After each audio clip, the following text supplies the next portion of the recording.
She came to restore a ruined castle, but her blood accidentally awakened its prince, a ghost trapped by a parasitic queen. Now she is hunted, her very life force the prize in a spectral war. Tessa must find a way to free the alpha soul, or the queen will consume her and trap him in darkness forever. Prologue. The locals in Port Angeles called it the Ghost Forest. They said the trees had starved the sunlight and the ground had soured with bad memories. They told me not to go. I didn't listen. I needed this job. My rusty old truck, loaded with canvases and restoration supplies, died 3 miles from the castle gates, the engine giving a final, wheezing sigh before falling silent. The forest floor just swallowed the sound. It was too quiet. No birds, no insects, not even the rustle of a squirrel. Just the sound of my own breathing, which seemed offensively loud. I left the truck, grabbing my heavy satchel and my portfolio, and walked.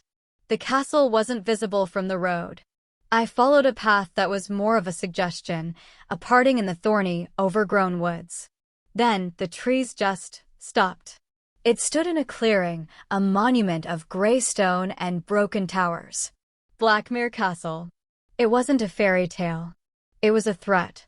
The warm, golden hour light of the Pacific Northwest evening tried to touch it, but the light seemed to bend away, leaving the stone cold, even from a distance. I was here as an art historian, a restorer. The state's historical society had given me a grant to catalog and preserve the ruins. A 6-month residency, the pamphlet had said. It sounded so romantic. Standing there, with the forest breathing cold air on my neck, romantic was the last word I would have used. Suffocating was closer. The huge front doors were unlocked, groaning open on dry hinges. Inside, the air was thick, heavy with the smell of damp stone and something else. Something sweet and rotten, like old flowers. Dust motes danced in the few beams of sunlight that forced their way through the tall, grime-covered windows. A grand staircase, its wooden rail rotted through, curved up into the shadows of the second floor. I was completely, utterly alone. A shiver ran down my spine that had nothing to do with the cold.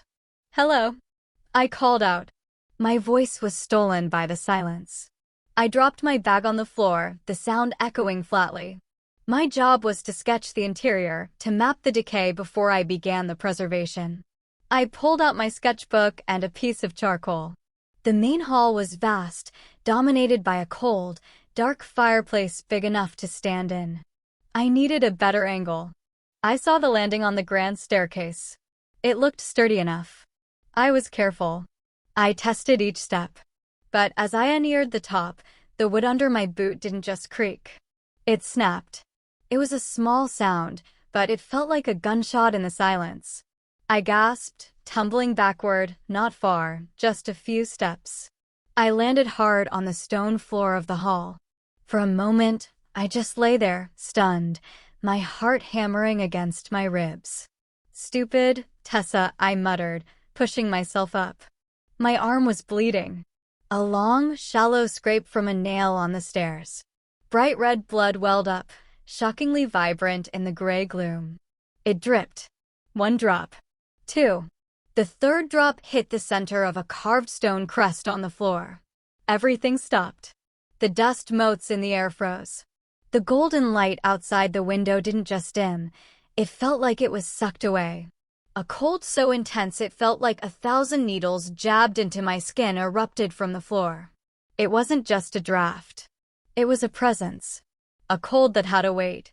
I scrambled back, crab-walking away from the staircase, my breath catching in my throat.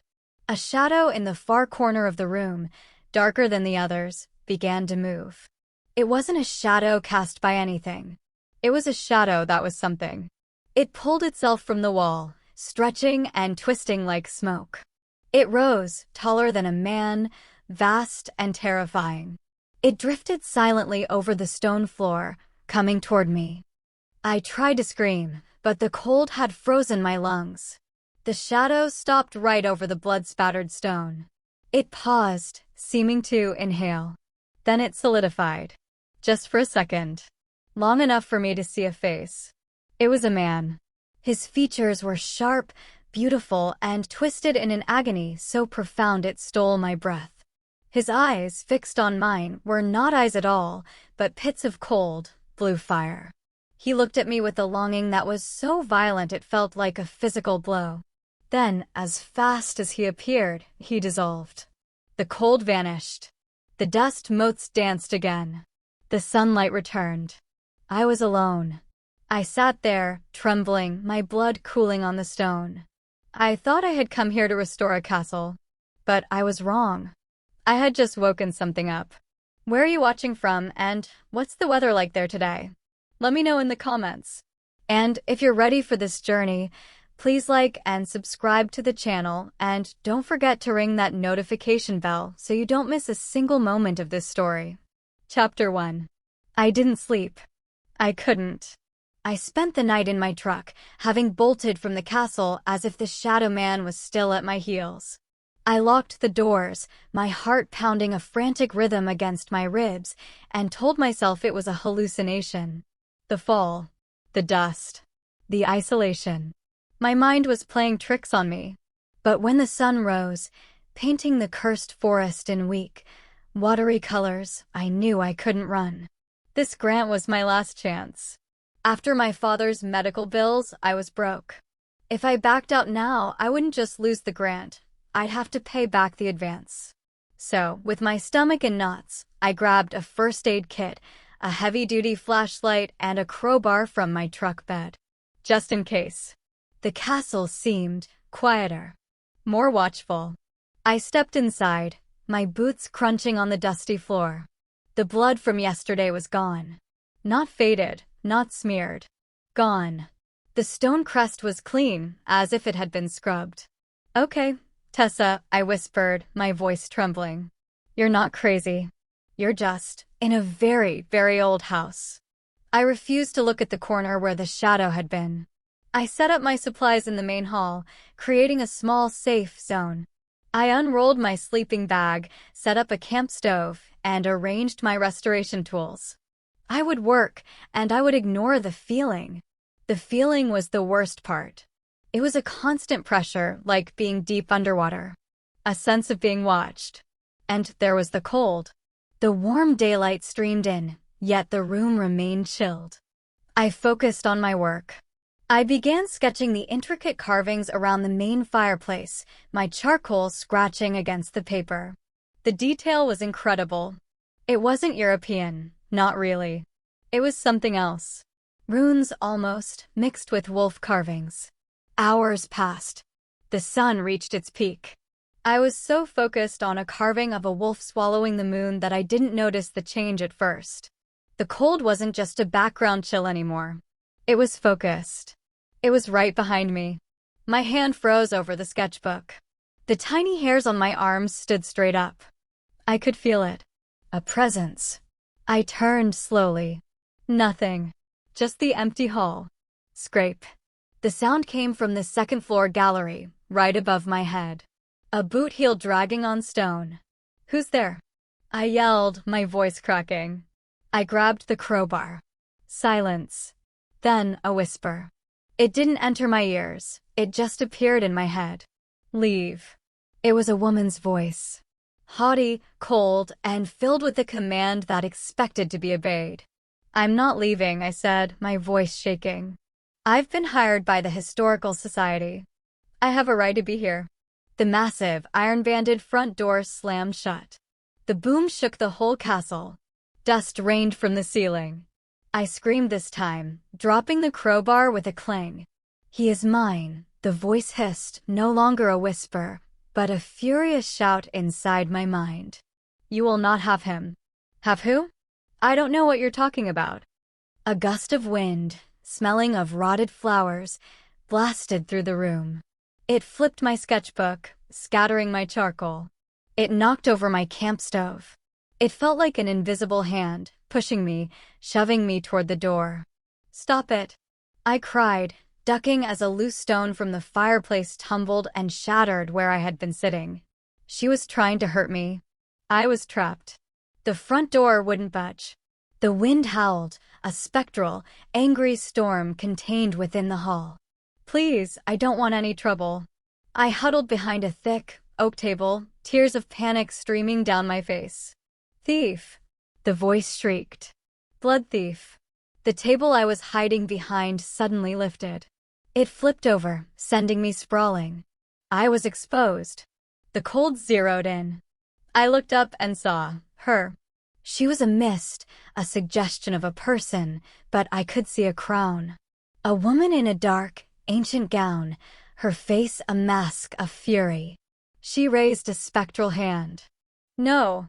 I scrambled backward, my hand landing on one of my restoration tools, a sharp, pointed chisel I used for clearing cracked mortar. I didn't mean to. I was just trying to get away. I fell back onto my hand. Pain, sharp and sudden, shot up my arm. I looked down. The chisel had pierced the fleshy part of my palm. Blood, dark and rich, dripped onto the stone crust. The same crest as yesterday. The spectral queen screamed. The cold wind stopped instantly. The pressure vanished. The queen's misty form looked afraid. And then the shadow from the corner returned. It didn't just appear this time. It exploded from the wall. It shot across the room, a black, howling void, and slammed into the misty queen. Mine. This voice wasn't the queen's. It was a man's. A deep, primal roar that shook the very foundations of the castle. The shadow, Lucien, was different. He was more solid, more defined. The blood on the stone was steaming, sinking into the rock. As it did, his form took shape. He was tall, dressed in dark, ancient armor that seemed to be made of shadow itself. He stood between me and the queen. He turned his head, and his eyes found me. Those burning, blue fire eyes. Last night, I'd seen agony. Today, I saw protection. He looked back at the queen's spirit, who was now cowering, her form flickering. He raised a hand, and a sword, made of pure, cold darkness, appeared in his grasp. He said one word. Go. The queen's spirit shrieked and dissolved, vanishing completely. The castle was silent again. The door was just a door. The air was just air. He stood there, his back to me. His shoulders were broad, his presence overwhelming.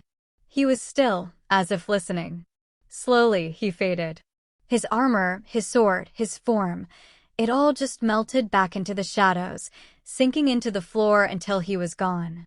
I was left alone again, shaking, my hand bleeding onto the floor. But I wasn't alone. I knew it. He was here. Lucien. He had saved me.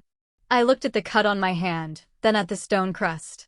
The blood was almost gone, soaked up like the stone was a dry sponge. Yesterday, my blood had woken him.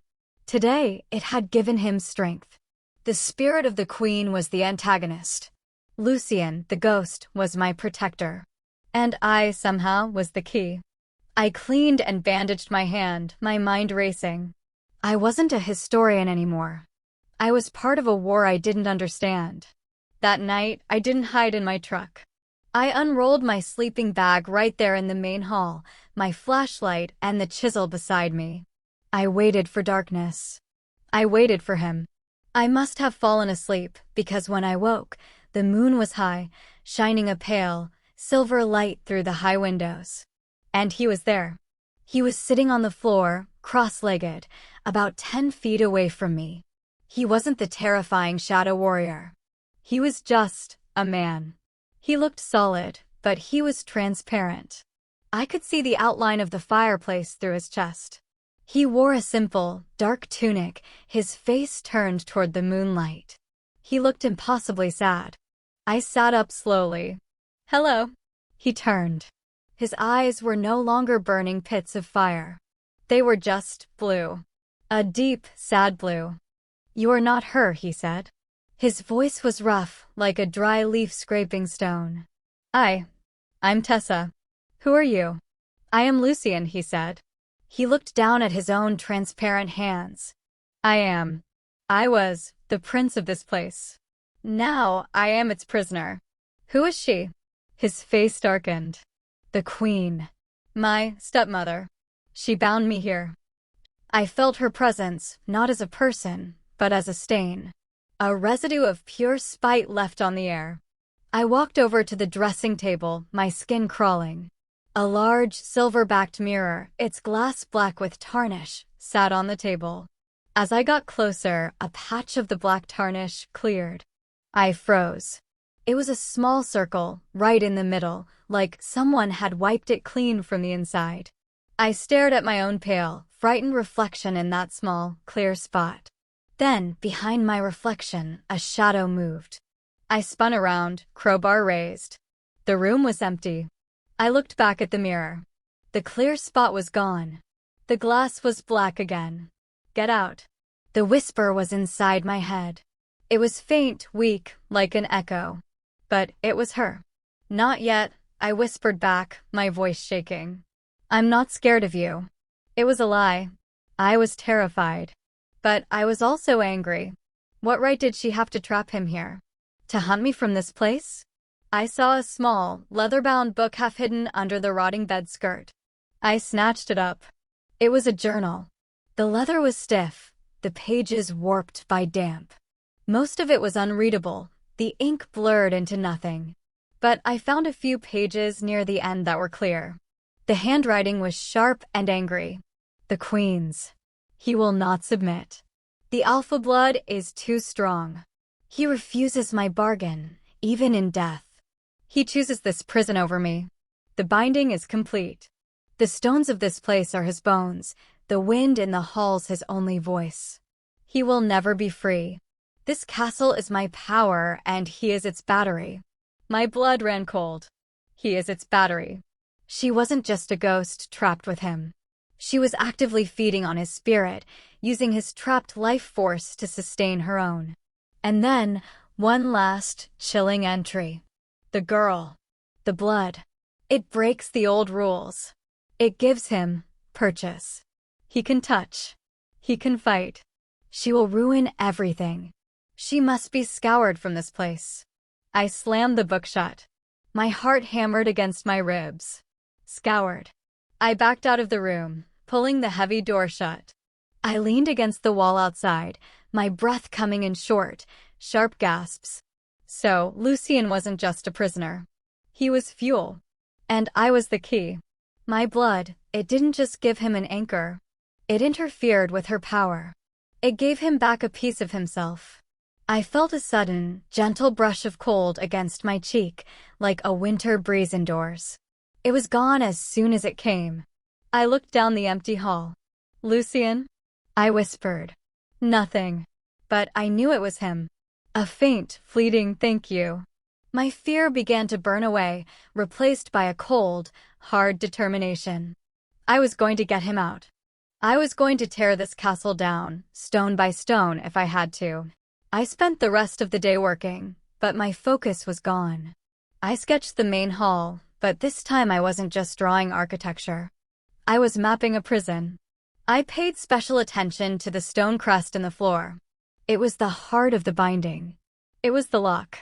As the sun began to set, the warm, golden hour light I'd seen on the first day poured through the windows. It was beautiful, but it felt like a lie. The light touched the walls, the stairs, the tapestries, but it seemed to stop just short of the stone crust. That patch of floor remained dark as if it were swallowing the light. The shadows in the corners of the room grew longer, darker. The temperature plummeted. Night was coming. The dark moon he'd warned about. I lit my lanterns, creating a pool of warm light around my sleeping bag. I sat, my back against a solid pillar, the crowbar in one hand, the sharp chisel in the other. I waited. The castle was silent. Hours passed. 1 o'clock. 2. Nothing. Just the sound of my own breathing. A sliver of doubt entered my mind. Was he gone? Had he faded? Was I alone again? And then, the lanterns went out. All at once. Not a flicker. Just snuffed. I was plunged into absolute, pitch-black darkness. The moon wasn't visible through the high windows. The dark moon. I scrambled to my feet, my heart in my throat. Lucien? He cannot hear you, little thief. The queen's voice was everywhere. It came from the walls, the ceiling, the floor. It was deep and strong, vibrating through the stone. The cold was no longer a presence. It was an attack. It was a physical weight, pressing me down, stealing the air from my lungs. I fumbled for my flashlight, my fingers numb. I clicked it on. She was there. She wasn't a mist anymore. She was almost solid, floating in the center of the hall, her face a mask of pale, spectral rage. Her dark, ancient gown swirled around her. "I gave you a warning," she hissed. "He's not your battery," I spat, holding the flashlight beam on her. It seemed to make her transparent, but it didn't stop her. "He is my prize." She lunged. It wasn't a wind. It was her. She flew across the room, a black, shrieking storm. I dodged, falling over my sleeping bag. I heard a sound from the corner. A faint groan. Lucien. He was trying to form, but he was too weak. All I could see was a wisp of shadow, a faint, pulsing light that was being smothered by the queen's power. "Lucien!" I screamed. The queen laughed, a sound like breaking glass. "He cannot fight me tonight. Tonight, his power is mine. And you." Spectral, grasping hands shot out of the floor. They grabbed my ankles. Cold, strong fingers, burning like dry ice, wrapped around my legs, pulling me down. I cried out, kicking, but I couldn't break free. She was dragging me across the floor, toward the dark stone crest. "No, let me go. I will scour you. I will take your blood and use it to bind him forever." She was right over me, her face just inches from mine. Her features were regal, perfect, and utterly devoid of life. Her dead eyes stared into mine. I had no choice. Lucien was fading. She was winning. I was still holding the chisel. My hand was shaking so hard I could barely aim. She was watching me, a cruel, knowing smile on her lips. She thought I was trying to stab her. "You're right," I choked out, the cold stealing my breath. "You can have my blood." I twisted my hand and drove the sharp, pointed chisel down. Not into her. Into my own palm. Right into the center of the old wound. Pain, white-hot and blinding, shot up my arm. But I wasn't screaming. She was. I ripped the chisel out and held my hand over the crust. Blood, dark and hot, poured from the wound. It streamed onto the stone. The stone drank it. It didn't just soak in. It was pulled in. The runes carved into the stone began to glow, not with cold, blue fire, but with a hot, red light. The spectral hands on my ankles dissolved. The queen shrieked and flew backward, as if she'd been struck. The wisp of shadow in the corner didn't just grow. It exploded. A column of power, shadow, and blue fire erupted from the floor. It took the shape of a man. A warrior. Lucien. He was more solid than I had ever seen him. He was still transparent, shimmering at the edges, but he had weight. He had substance. When his armored boot hit the stone, it made a sound. He turned, and his burning, blue fire eyes found the queen. He was furious. "Mine," his voice roared, shaking the hall. He didn't just banish her. He attacked her.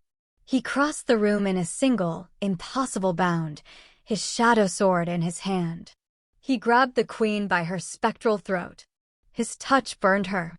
She shrieked, her form dissolving like smoke in a high wind, and vanished. The castle was silent. The red glow in the stone faded. He stood there, breathing hard, his sword vanishing from his grasp. The power of my blood was already fading. He was becoming more transparent. He turned to me. I was still on the floor, clutching my bleeding hand to my chest, panting. He walked toward me, his movements slow, deliberate. He stopped, towering over me. He looked at my bleeding hand. He looked at my face, my eyes wide with fear and pain and something else. He knelt. The prince of the castle knelt before me on the cold, stone floor. He reached out a hand. It was shimmering, his fingers fading back into transparency. But he tried. He reached for my face, his hand stopping an inch from my cheek. I didn't pull away. I could feel the intense, vibrating cold from his palm, a strange contrast to the hot, throbbing pain in my hand.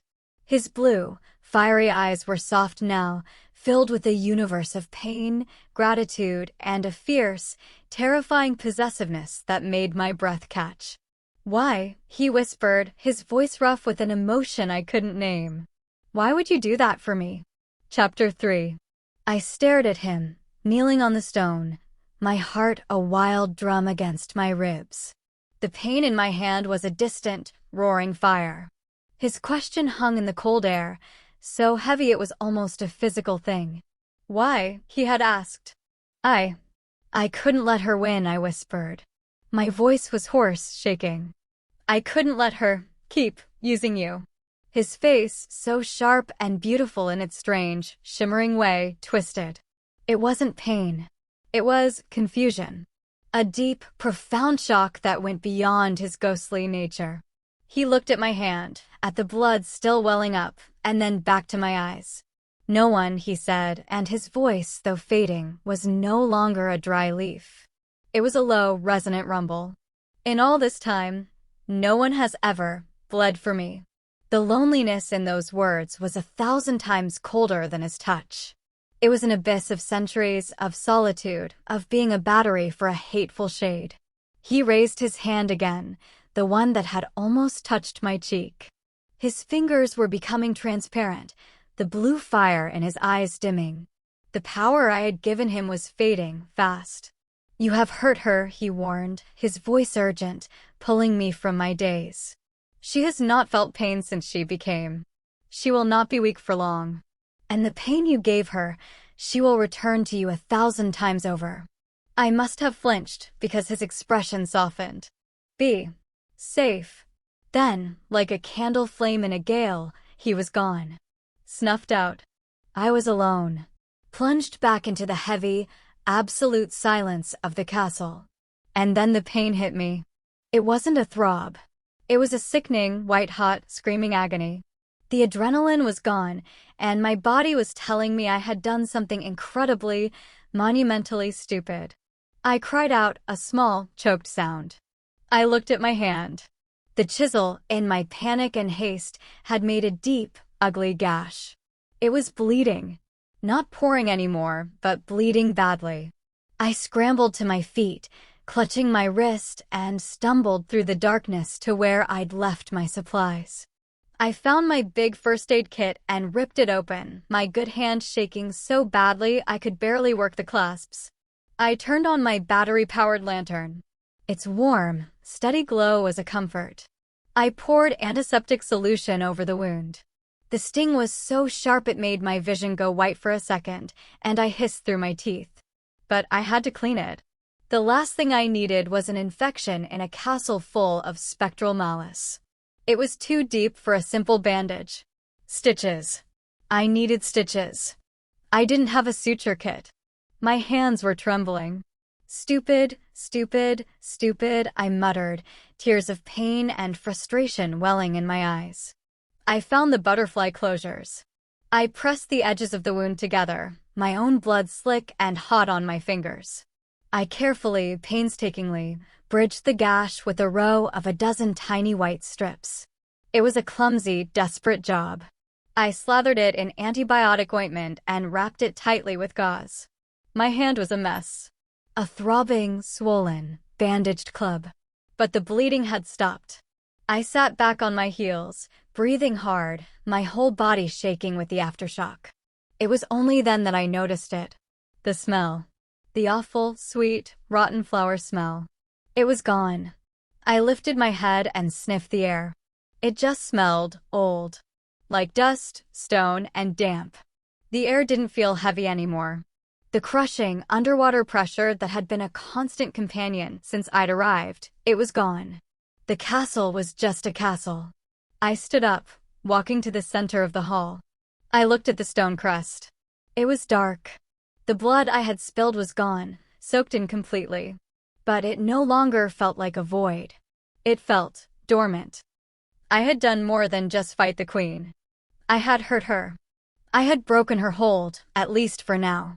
The castle felt clean. My fear, which had been a constant, cold knot in my stomach, was replaced by something else. A hot, fierce resolve. She was a parasite. And I had just starved her. I was not leaving. I had to know more. I had to know everything. I grabbed my powerful flashlight and the crowbar. If the queen was truly weakened, this was my chance. I didn't just explore. I hunted. I was looking for the source. Her journal said the stones were his bones. But where was the heart? I avoided her room. I knew instinctively that the answer wasn't there. That was her space.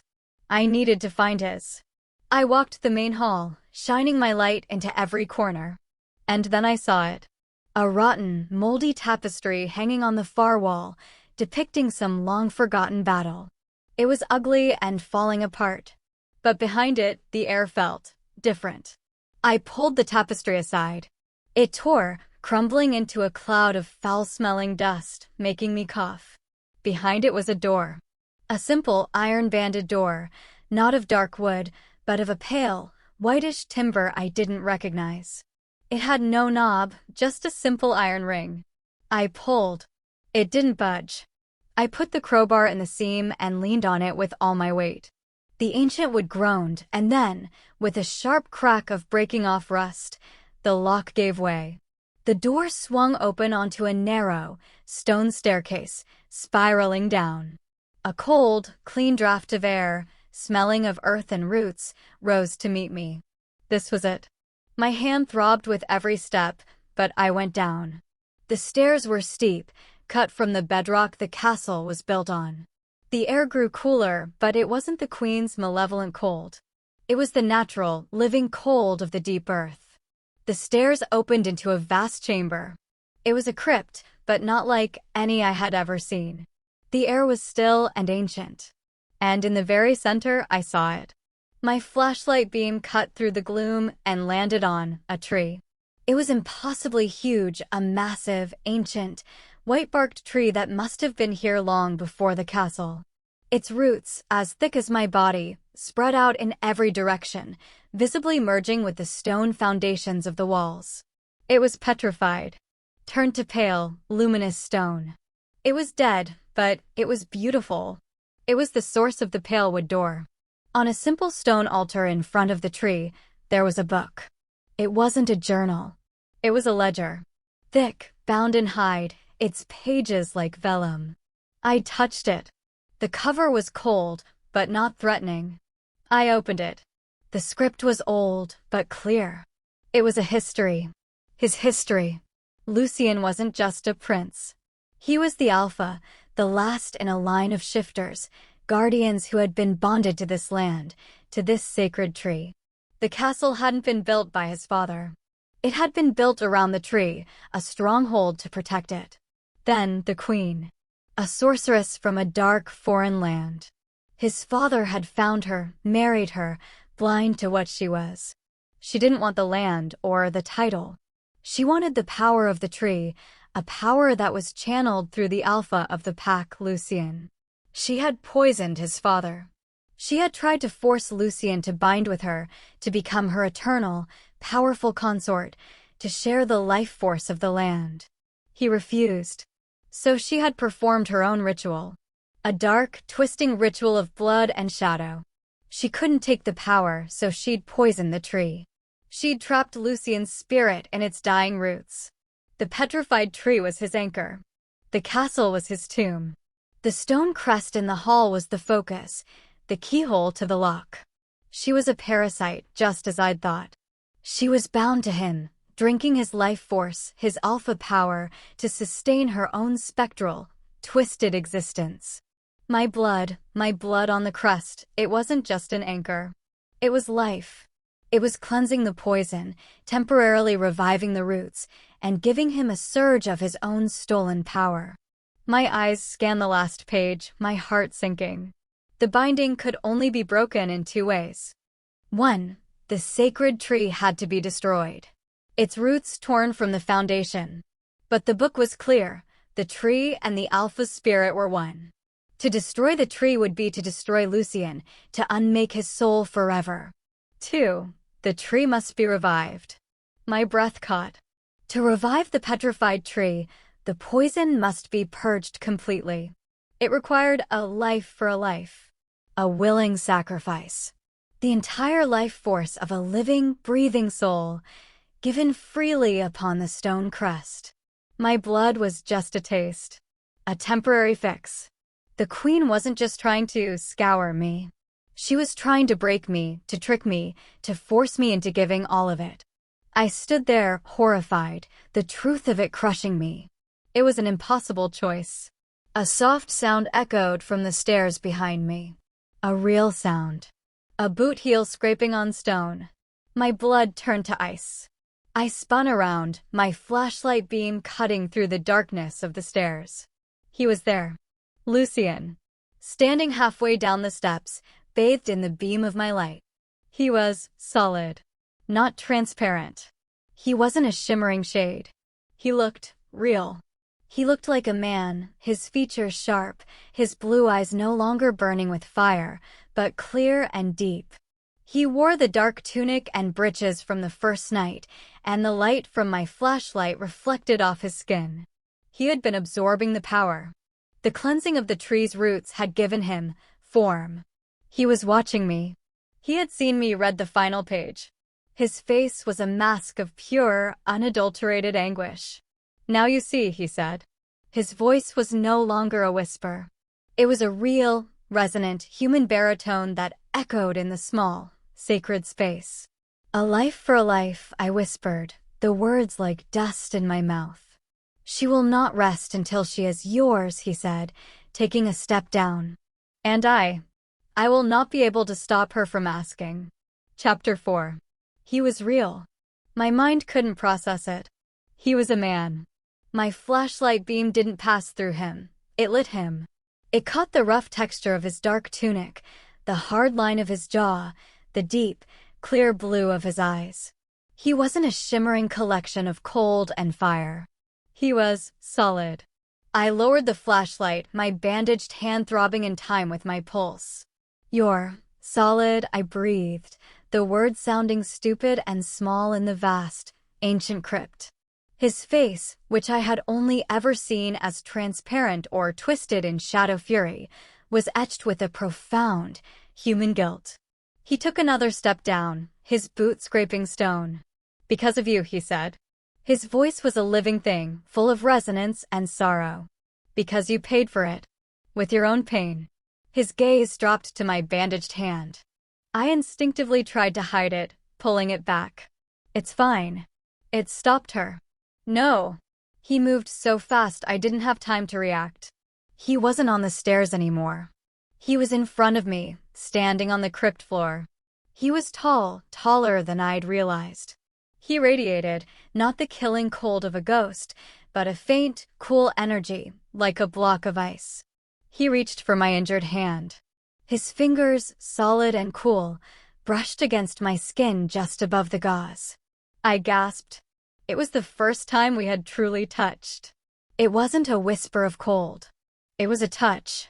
His skin was impossibly smooth, like cold marble. No, not marble. Like a river stone. A jolt, like a tiny, cold spark, shot up my arm. He flinched back as if he'd been burned. He looked at his own hand, then at me, his eyes wide with a strange, startled wonder. I can feel," he whispered. He looked at me, his gaze intense.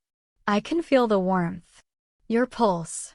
He looked back at my hand, his expression darkening into a self-loathing that was terrible to see. "This is what she wants. She will use your compassion against you. She will drain you, drop by drop, until you are nothing but a husk." "I'm not afraid of her," I said, though my heart was hammering. "You are a fool," he snapped, and the power in his voice pushed me back a step. It was the alpha. Not a prince, not a ghost. An alpha. "You think because you hurt her you have won? You have woken a dragon. You have shown her your power. Now she will not rest until she has all of it." "The book," I said, pointing to the ledger on the altar.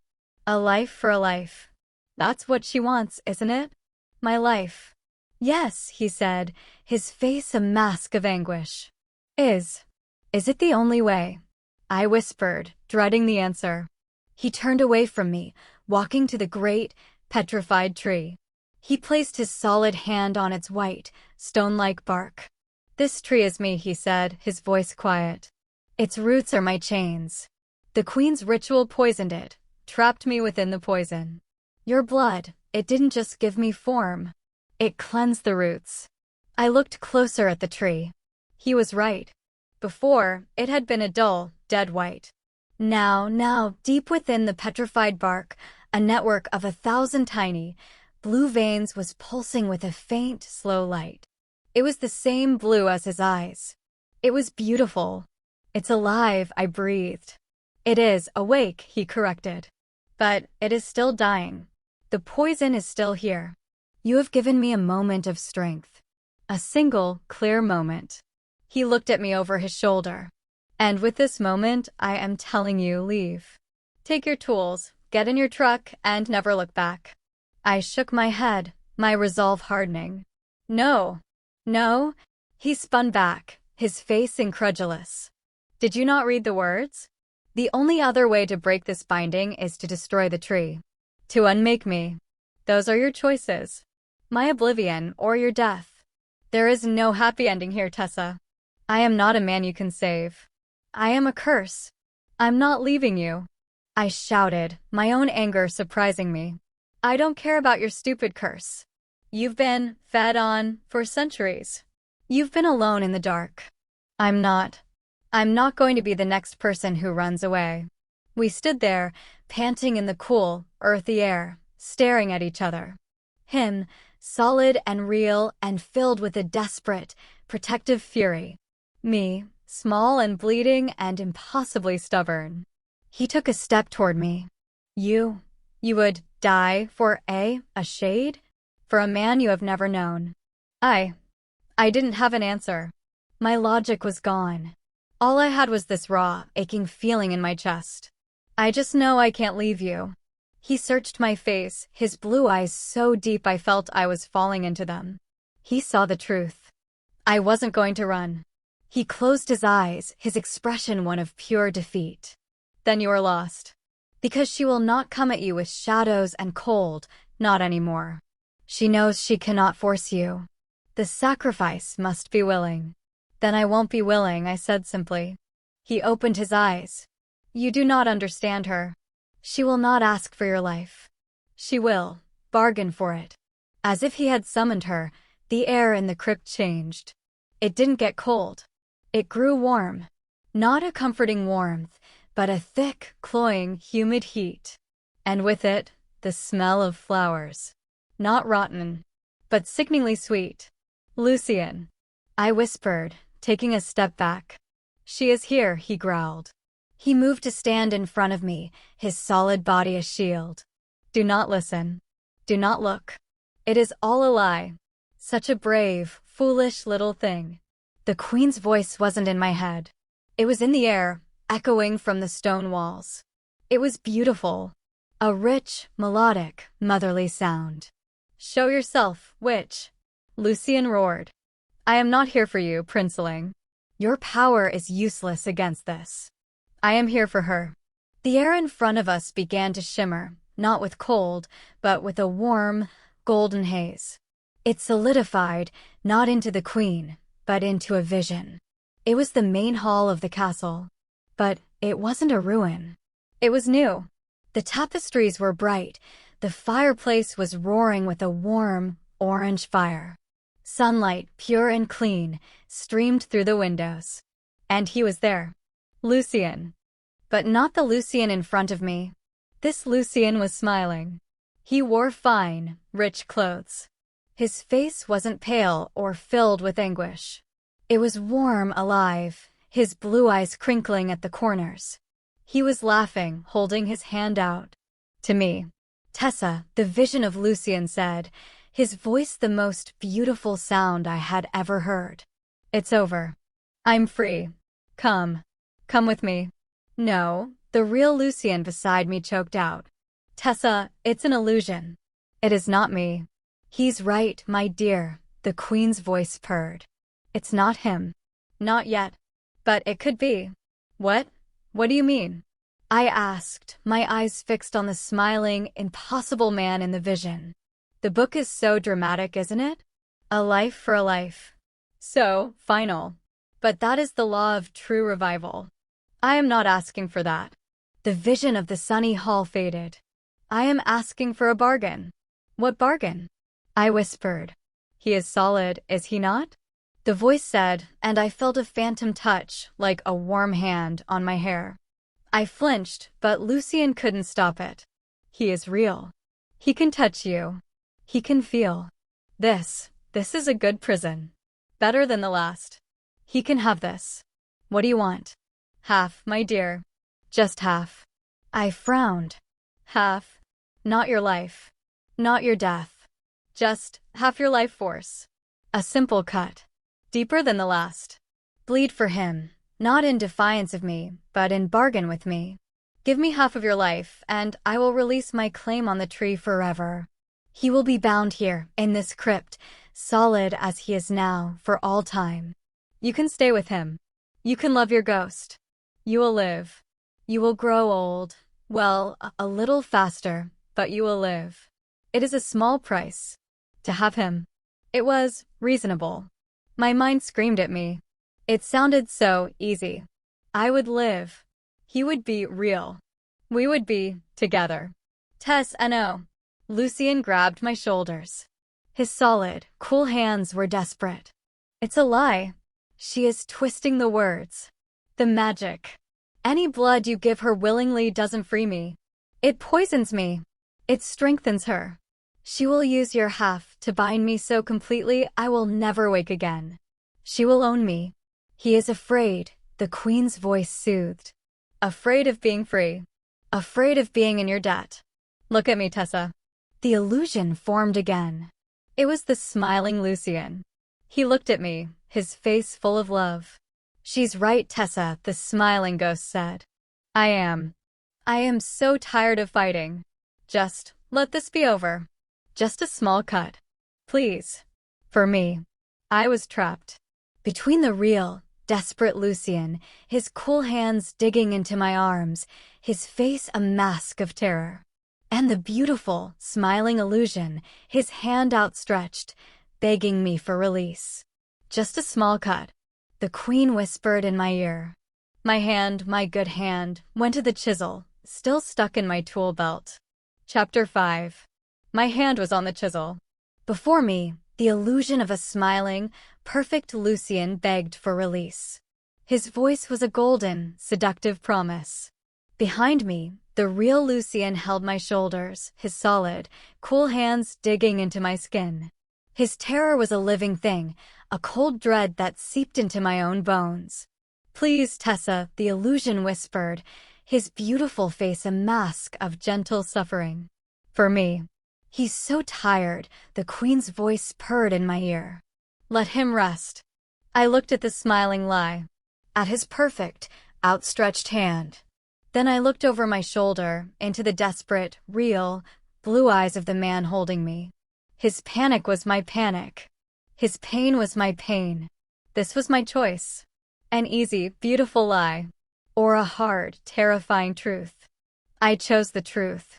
My hand tightened on the chisel. I ripped it from my belt. Tessa, no.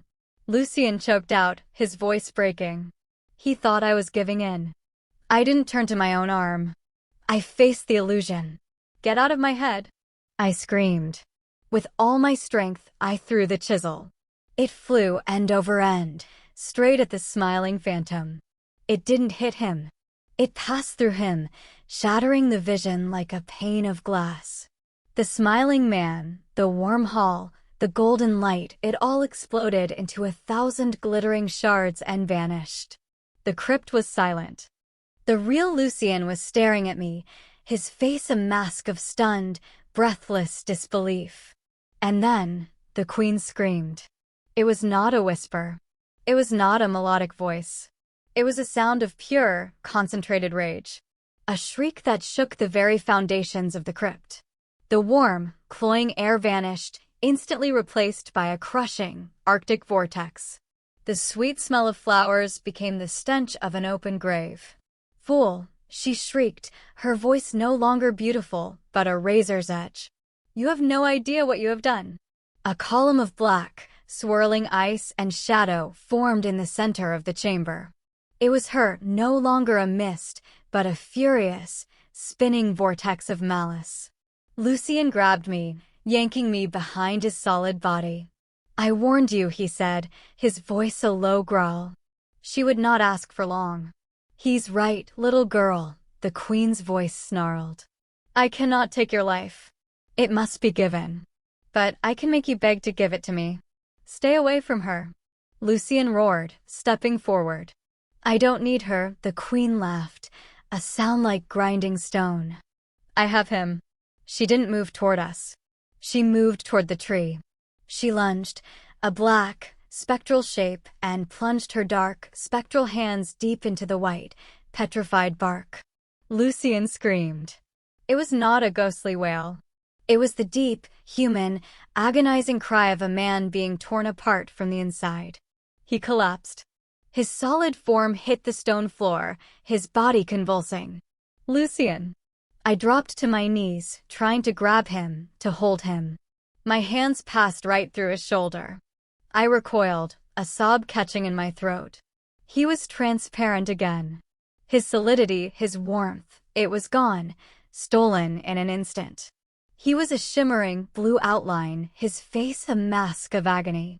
"The tree," he gasped, his voice once again a dry whisper. "She's poisoning it. Killing me." I looked up, horrified. The queen was latched onto the tree, her hands buried in its core. The faint, blue, pulsing light of the roots was dying. A creeping, sickly blackness was spreading from her hands, poisoning the white bark, strangling the life I had just given it. And as the blue light in the tree faded, the queen's own shadowy form grew darker, stronger, more solid. She was drinking him. "Stop. You're killing him," I cried. The queen turned her head, her face a mask of pure, triumphant evil. "Yes, I am. He will be my silent, mindless battery once more. And this time, with the taste of your life force to supercharge me, I will be strong enough to leave this castle. I will walk your world." Lucien writhed on the floor, his form flickering like a dying television screen. "Run, Tessa," he choked out. "Please, just run. Let me go. You can stop this, you know." The queen's voice became a sweet, poisonous purr. She twisted her hands in the tree. Lucien's form convulsed, a silent scream of agony passing his lips. "He is in agony, my dear," she whispered. "And you can't even touch him. He's fading. But I can. I can make this stop. Or, you can." I was trapped. Frozen. If I did nothing, he would be gone. A mindless, tormented prisoner. If I ran, he was lost. My eyes fell on the ledger. "A life for a life." "You can't force me," I said, my voice shaking so hard I could barely speak. "Oh, my dear," the queen purred. She twisted her spectral hand again. Lucien's entire form seized, his blue light dimming to almost nothing. "I don't have to force you. I just have to force him. How long can you stand to watch him suffer? How long, before you beg me to take you instead?" She was right. I couldn't. I couldn't watch this. This was worse than death. This was torture. He was barely visible now, a faint, trembling outline of a man in terrible, silent pain. I stood up. My body felt like it was made of lead. I looked at the queen. "Stop." She paused, her head tilting. A cruel, slow smile spread across her spectral face. "Yes, my dear. Stop hurting him," I whispered. And I looked down at the flickering, fading light that was Lucien. I saw his eyes, just barely, staring at me, filled with a desperate, silent no. I gave him the only thing I had left. A look of pure, agonizing love. "I'm sorry," I whispered. "Tessa, don't." "I'll do it," I said, my voice dead. "The bargain. My life for his. The full price. The queen's smile widened. She drew her hands from the tree. The black poison stopped spreading. Lucien's form stopped convulsing, his faint light now steady but weak. He was just lying there, helpless. You will give me your life? Willingly, the queen asked, as if savoring the words. Yes. Just let him go. When I'm gone, you have to let his spirit rest. You have to let him be free. Of course, my dear, the queen purred. A life for a life. A noble, foolish, perfect bargain. He will be at peace. She was lying. I knew she was lying. She would own him forever. But at least he wouldn't be in pain. I would be buying his peace, even if it was the peace of oblivion. Where? I asked, my voice hollow. The keyhole, of course, she said. Where this all began. Go to the main hall. Go to the crest. I will be watching. I turned, my legs shaking. I had to walk away from him. I had to leave him here, helpless on the floor, and walk up those stairs to my own death. I took one step. Tessa, he whispered. His voice was so faint, it was barely air. I stopped, my back to him, unable to turn.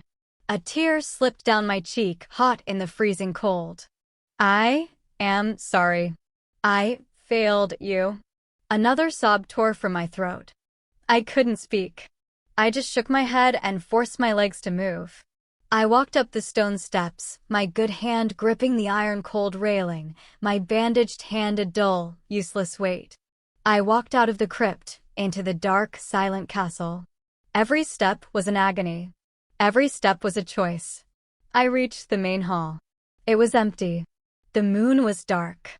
The only light was my battery-powered lantern, sitting on the floor, casting a lonely, warm circle. In the center of the floor, the stone crest waited. It was dark, dormant, and hungry. I heard her behind me. A cold rush of air. The queen, in her dark, swirling form, hovered by the fireplace, watching me. Waiting. I walked to the crest. I picked up the chisel I had thrown, my hand trembling. This was it. A life for a life. I looked at my uninjured arm. I took a deep, shuddering breath. I pressed the cold, sharp point of the chisel to my skin. I'm ready, I whispered. Chapter 6. I pressed the cold, sharp point of the chisel to the skin of my forearm. My hand was shaking so violently I was afraid I would drop it. The queen hovered near the fireplace, a swirling vortex of shadow, her spectral face glowing with a terrible, patient triumph. This was it. Just a cut, the queen purred, her voice a poisonous honey. Deep. Let it all flow. He will be at peace, I promise. I knew she was lying. But Lucien's pained, fading whisper was the only thing I could hear. Tessa, don't. I looked at the chisel, then at the dark, hungry stone crest beneath my feet. A life for a life.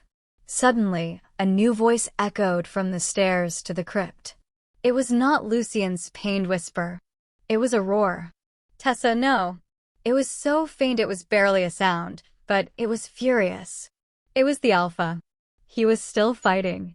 He was still in there, trapped in that fading, tortured wisp of light, and he was still fighting for me. Something inside me snapped.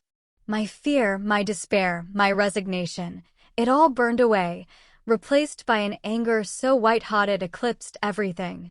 The queen thought this was her victory. She thought she was getting a bargain. She thought she was winning.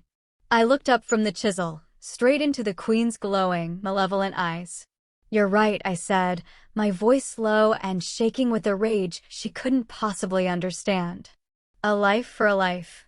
Do it, she hissed, impatient, sensing the change in me. But it's not a bargain, I spat. It's not for you. I threw the chisel. It skittered across the stone floor, clattering into the darkness. The queen's face twisted in confusion. What are you? I fell to my knees. I looked at my bandaged, throbbing, ruined hand. The hand that had already connected me to the magic. The hand that had hurt her. This is not for you, you witch, I whispered, my voice raw. This is a gift. This is for him. I ripped the gauze from my wounded palm.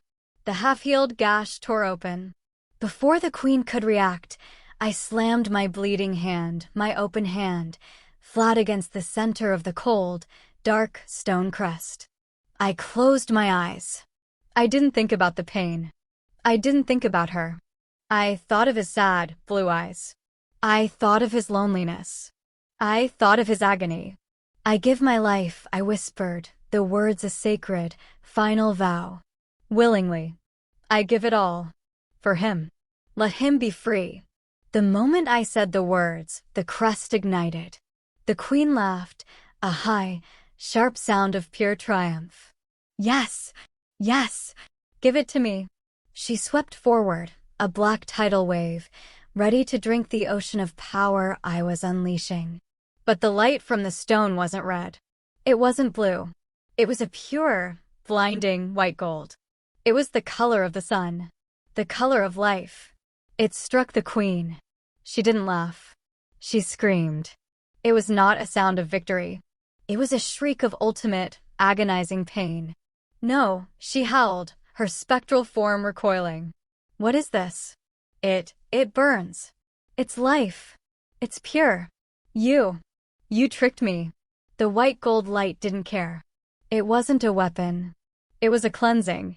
It was pure, selfless love, and her dark, parasitic magic couldn't touch it. It was fire to her shadow.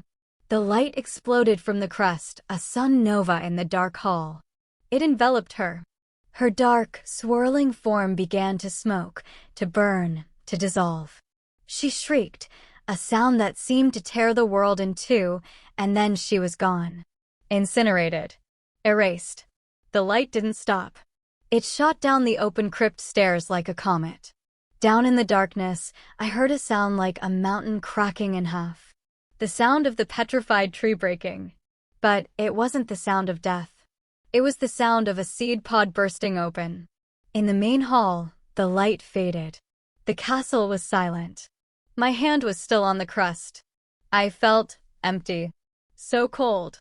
My vision was tunneling. The edges of the room were going dark. I had done it.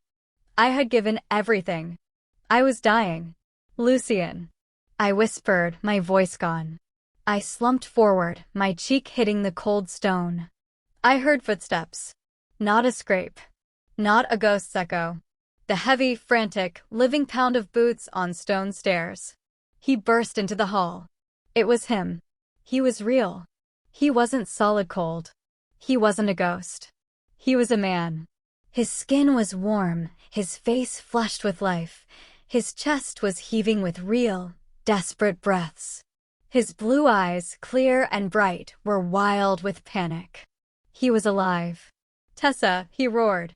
He saw me, a pale, crumpled heap on the floor. He crossed the room in 2 bounds and fell to his knees beside me. He scooped me up.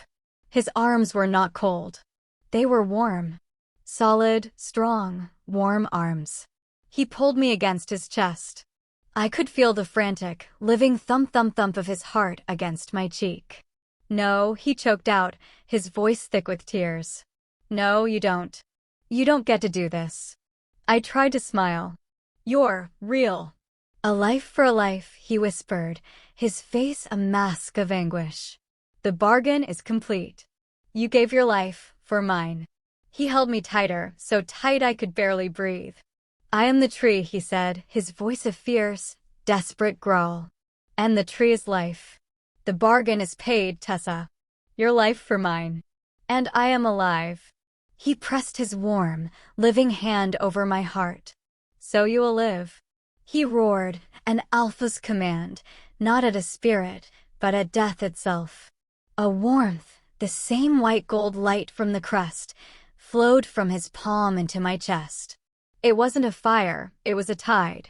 It pushed back the cold, filled the emptiness, stitched my fading soul back together. Color rushed back into my vision. The cold receded. The first, sharp, agonizing breath of life filled my lungs. My eyes fluttered open. I was looking at his face. His real, warm, impossibly beautiful face. His blue eyes were bright with tears that were now rolling down his cheeks. Lucien? I whispered. It was a real voice. My voice. I'm here, he choked out, a broken, laughing sob. I'm real, Tessa. He lowered his head, pressing his forehead against mine. And so are you. You're safe. I have you. You're safe. I lifted my good hand, my fingers shaking, and touched his cheek. It was warm. Real. He was right. I was safe. Epilogue. I woke to the smell of coffee. Not the bitter, instant kind I'd been drinking on my camp stove. Real, rich, brewed coffee. I was in a bed. A real bed with soft sheets and a heavy, warm blanket. My injured hand, was clean and neatly stitched, resting on top of the covers. My eyes snapped open. The room was clean. The bedroom in the castle. Not the queen's room, but a large, airy chamber. The windows were open, the grime was gone, and the warm, golden hour light of the Pacific Northwest was streaming in, smelling of pine and the distant sea. The castle was quiet. Not a dead, watchful quiet. A peaceful one. I could hear birds. You're awake. Lucien was standing by the window, holding 2 steaming mugs. He wore simple, modern clothes, a dark gray Henley and jeans that I'd found in my truck, salvaged from my just-in-case bag. They fit him perfectly. He looked like a man. A breathtakingly handsome, worried man. How? I whispered, sitting up. My body was sore, but I was fine. I was alive. The castle, it's clean, I said, stunned. The magic is broken, he said, walking over. He handed me a mug. His hand was steady and warm. When she was destroyed, her filth went with her. The decay, the poison, it's gone. And the tree, it's alive. A slow, wondrous smile lit his face, transforming him. I can feel it. Every leaf, every root. It's singing. We sat in silence for a moment, just drinking the coffee. The Historical Society is going to be very confused, I said, a small laugh bubbling in my throat. Let them be, he murmured, his blue eyes fixed on my face, his expression so full of love it made my heart ache in a new, wonderful way. This isn't their castle anymore. It's ours, I whispered. He put his mug down and sat on the edge of the bed. He took my good hand, lacing his fingers with mine. You gave your life for me, he said, his voice thick. And you gave it back, I replied, squeezing his hand. He lifted my hand to his lips and kissed my knuckles. For the rest of my life, Tessa. It's yours. Everything I am. It's all yours. A life for a life, I whispered. A life for a life, he agreed. He leaned in. I met him halfway. His lips were warm, soft, and real. The kiss was gentle, a promise. It was not the cold touch of a ghost or the desperate grasp of a prisoner. It was the kiss of a man who was free. A man who was home. I knew this was just the beginning. I had to call my bosses. He had to learn, well, everything about the last 2 centuries. We had a living, magical, ancient castle to take care of. But as he pulled me closer, I knew one thing. I had come here to restore a ruin. And I had. Thank you so much for listening to the very end. Now, I have to know. What was the most intriguing part of the story for you? When Tessa threw the chisel at the illusion instead of giving in, were you cheering? Or what about when Lucien, in his new, living form, commanded death to let her go? Let me know in the comments below. If you enjoyed this story, please like and subscribe. My channel is still young and trying to grow, and your subscription is a huge support. It truly means the world to me. I'll see you in the next interesting story.